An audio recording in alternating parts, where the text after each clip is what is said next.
Now, yesterday, the entire world was watching as Barack Obama was sworn in as the 44th president. And today in The Loop, we're going in depth on the technology behind this historic day and how President Obama might actually create government 2.0.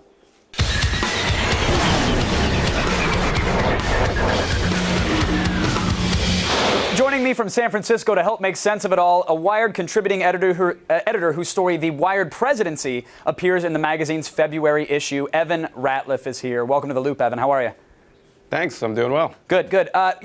Is anybody surprised? I mean, Obama really, his campaign made such a huge deal out of the internet during their campaign. Is there any surprise that they set video streaming records yesterday?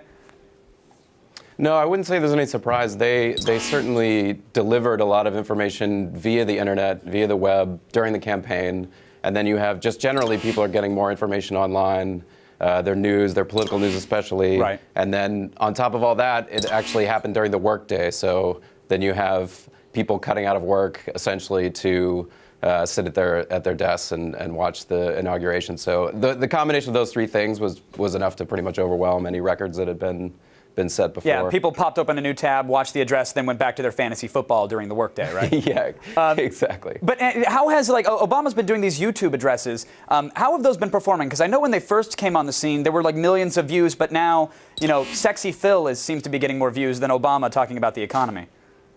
Well, they did really well initially. It was so novel. When he did his first weekly address right after the election, it got over 1 million views, and people were just so excited to be able to watch it on YouTube. But then it started dropping off, and it got down to 500,000. And then the later ones were sort of 100,000 to 500,000, which is significantly less than the highest rated watched videos on YouTube in an average week.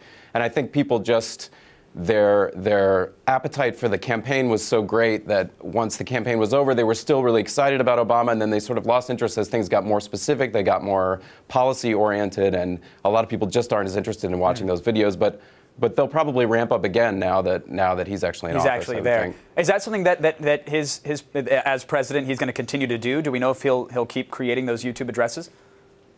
My understanding is that he will, that it's basically a substitute for the weekly radio address, or it's in addition to the weekly radio address that the president's done for many years. Right. And instead they're going to do it as this sort of, vlog on YouTube. Well, one of the most powerful aspects of YouTube or anything online and social is the fact that people can make comments. They can contribute to the discussion at hand. Yet on those addresses, and look, I understand why. I mean, we know the YouTube comment leaving audience at times can be a little rough. Maybe you want to disable them, but do you think that they'll enable comments in the near future, or will that just simply be a one-way medium of communication for Obama?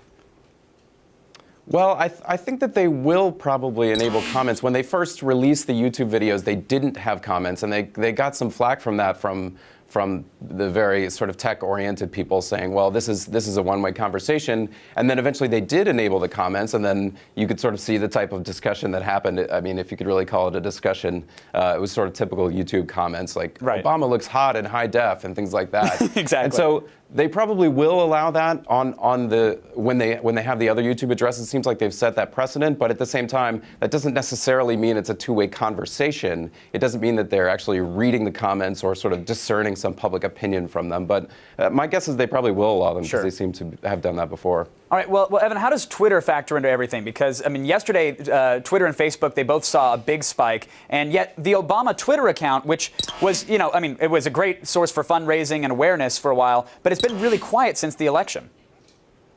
It has. Well, they had the Barack Obama tweet account, and they were really good at using that to sort of get out information about where Obama was going to be, point people to web resources, get them to give money. Right. Let us know that he likes his burger well done for lunch, and really, really important critical updates. Right. All of the key information that you get via Twitter. But it went dark right after the election. It actually, they posted a couple of things right before the inauguration, telling people to go do service on Martin Luther King Jr.'s birthday and things like that. And so it seems like they do have a whitehouse.gov Twitter account. They've started that up. It seems like they will go back to Twitter and they will be using it. Well, real quick, there's some question. Evan, with regard to that, I mean, I know like change.gov was a huge thing for them. They launched that. How are they connecting with that online audience? I know that they put up some polls on there, but what were those polls, and how are they actually interacting using the internet right now?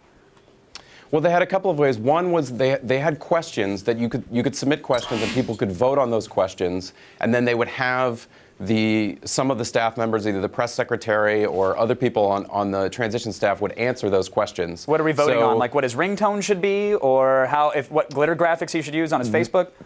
There was everything from what kind of dogs they should get up to more specific sort of policy proposals. And then there was another aspect which is called briefing book, where they had just issues that you could sort of put up an issue and then people would vote on it, and then they said the top issues would be put in a briefing book, and that briefing book would end up on Obama's desk for him to look at. And real quick, because we're totally out of time, but what won? What's the number one issue according to the internets?